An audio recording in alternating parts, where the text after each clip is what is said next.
Hello दोस्तों, सभी भाई को नमस्कार, राम राम। कैसे हो? और सो कच्छ गुजरात चैनल पे आपका हार्दिक स्वागत है। इस घोड़े की बात करें तो इस घोड़े का नाम है छोटा उड़ान।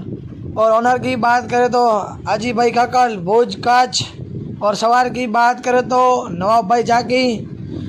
और घोड़े की रफ्तार देखिए दोस्तों, बहुत ही अच्छा चालबाज घोड़ा है दोस्तों। आने वाली वेकरिया रेस की अभी तैयारी चल रही है। 17 तारीख को रेस है उनकी। 2 दांत बच्चा है, बहुत ही अच्छा चल रहा है घोड़ा। और वेकरिया फील्ड भी बहुत अच्छी है। तो दोस्तों, ये वीडियो मेरा पसंद आया तो मेरे यूट्यूब चैनल को आप लाइक कीजिए, शेयर कीजिए और सब्सक्राइब कीजिए दोस्तों। धन्यवाद।